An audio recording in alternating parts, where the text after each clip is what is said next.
여러분 평안하십니까? 오늘도 말씀과 함께 주님의 은혜 가운데 거하시기 바랍니다. 오늘 말씀은 에스더 1장과 2장입니다. 말씀 개요입니다.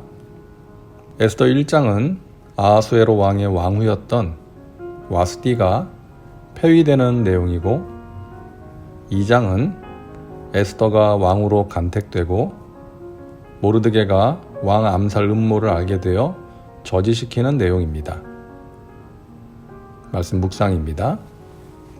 에스더서는 유다 백성들의 1차 포로 귀환이 있은 뒤 2차 귀환이 있기 전에 페르시아의 수산궁에서 있었던 일을 기록하고 있습니다.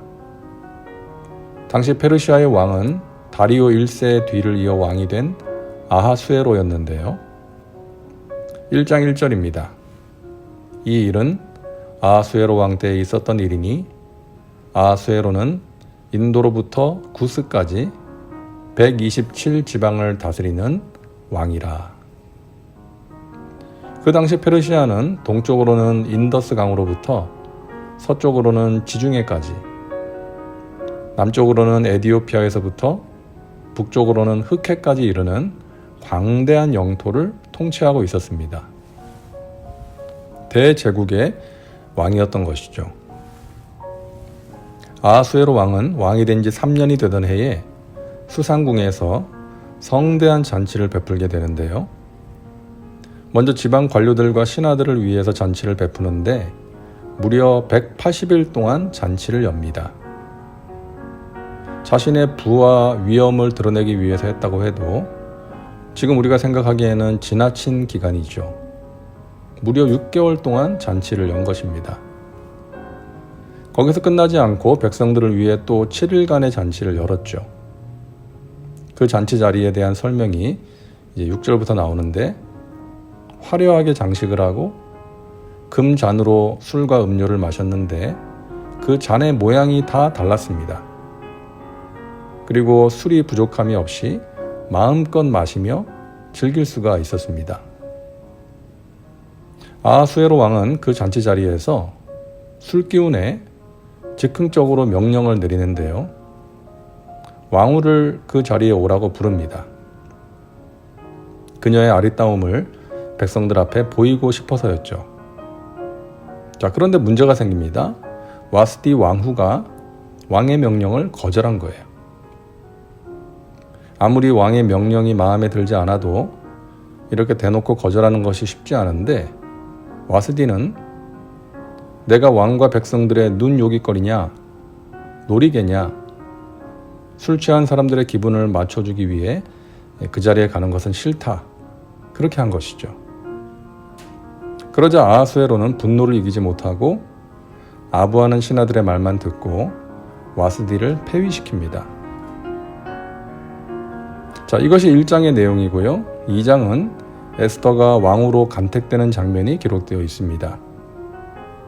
와스디가 그렇게 폐위되고 그 자리를 대신할 사람을 찾아야 했기에 전국에서 아리따운 처녀들을 도성으로 모이도록 했죠. 그 자리에 에스더도 참석하게 되었습니다.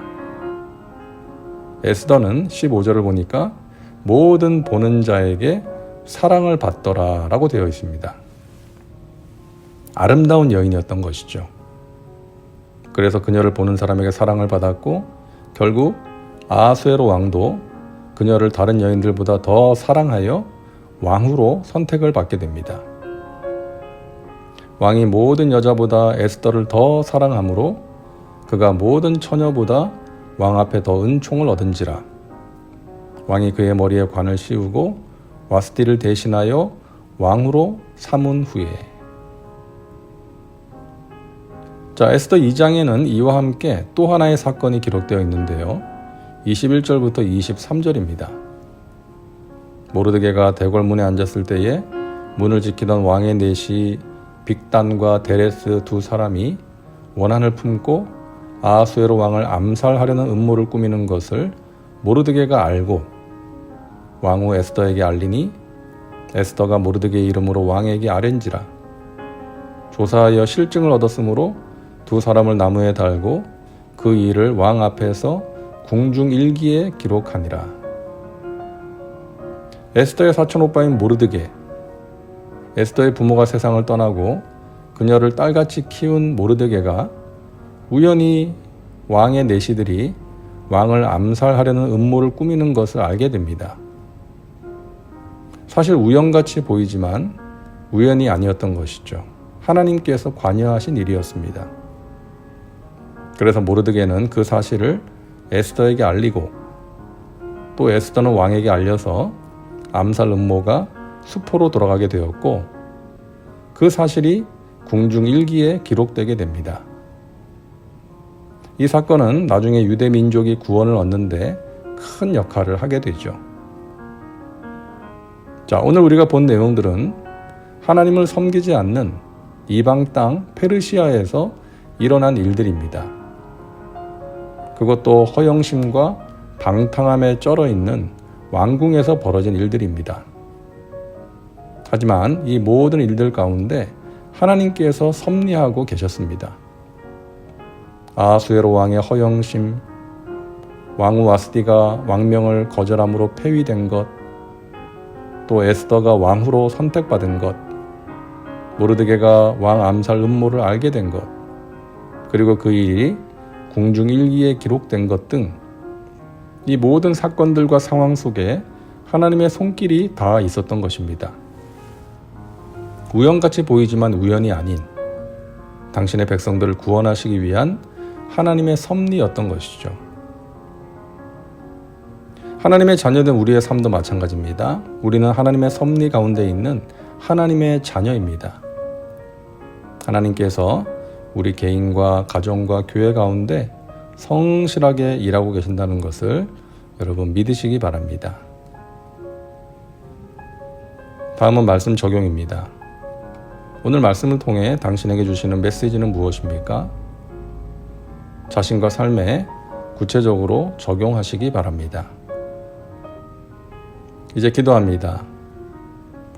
사랑과 은혜가 풍성하신 하나님, 오늘도 말씀과 함께 살게 하시니 감사합니다. 우리는 하나님의 섭리 가운데 있는 하나님의 자녀들임을 믿습니다. 우리 하나님 지금도 살아계셔서 우리의 삶 가운데 성실하게 일하고 계심도 믿습니다. 유대민족의 구원을 위해 페르시아 왕궁의 일들을 섭리하신 하나님께서 지금도 우리의 개인과 교회와 민족의 배후에서 성실하게 일하고 계심을 믿고 어두운 상황에서도 하나님을 바라보는 믿음으로 깨어 기도하게 하시고 우리에게 맡기신 사명을 최선을 다해 감당하게 하옵소서. 예수님의 이름으로 기도하옵나이다. 아멘. 오늘도 말씀과 함께 은혜 가운데 거하시기 바랍니다. 여러분 사랑하고 축복합니다.